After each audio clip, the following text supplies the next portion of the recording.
Plant-based is healthier and slows aging, but I love meat. What do I do?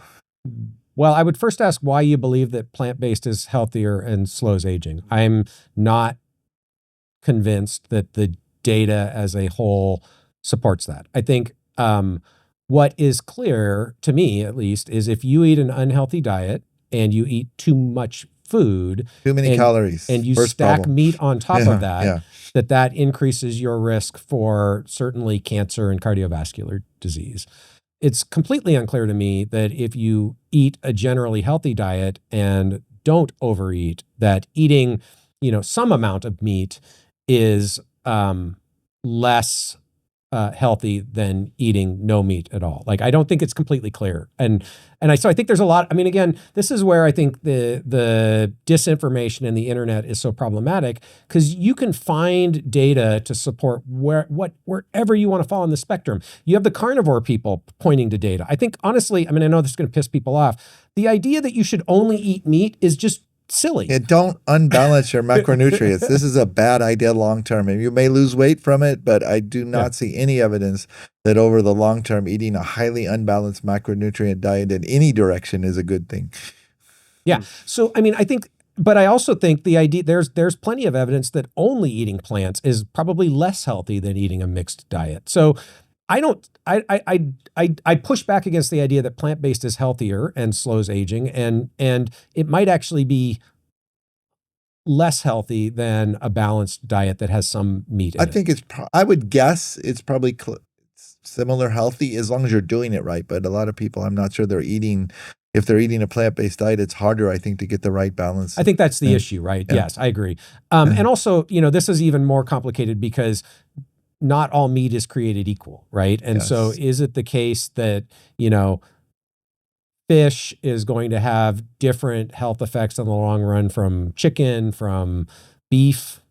Probably. Again, it's going to depend on what else you're doing and how much you eat. I think that's what you just said there is important. We see all these nutrition studies and all these exercise studies, and these two things are extremely linked to each other. Yeah. If you're a couch potato, right, or you're like one of the mice in the cages in the lab that are exercising way less than a normal mouse would, your healthy diet is probably different than if you're in the gym all the time and you're running and you're, a very active person. And that's not even accounting for the genetic differences that may affect what nutrition is good for you.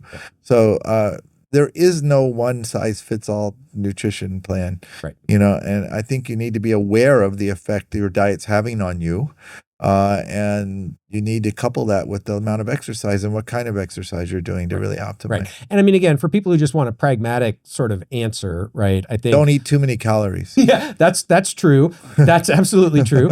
And focusing on cutting out highly processed foods. Yeah, I agree with cutting out foods with added sugars or high levels of simple sugars. Yeah. And then, maybe not eating meat at every meal, or at least red meat at every meal, is a good place to start. That'll get you 90% of the way there. Everything in moderation, including moderation. Right. And exercise and focus on sleep and connect, and you're going to be in a good place. And, then if you want to try to optimize beyond that, more power to you. But most people aren't there.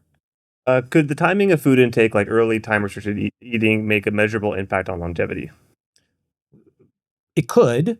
I think this is where the excitement has gotten ahead of the data in some ways. So what we know from animal studies right now, laboratory animal studies, is that caloric restriction trumps timing of food intake. Timing of food intake can blunt some of the benefits of caloric restriction. Restricting the timing of food intake in the absence of caloric restriction essentially does nothing for longevity. I don't think we know in people. So it's an open question. Also, when it comes to human lifestyles, sustainability is the key, and so if you read all this stuff out there and, get too restrictive about what you need to do to live longer or be healthy longer, then you're going to have a hard time doing it. And I'll give you an example. I have one big meal a day. It's probably better if I do that at noon than if I do that late in the evening.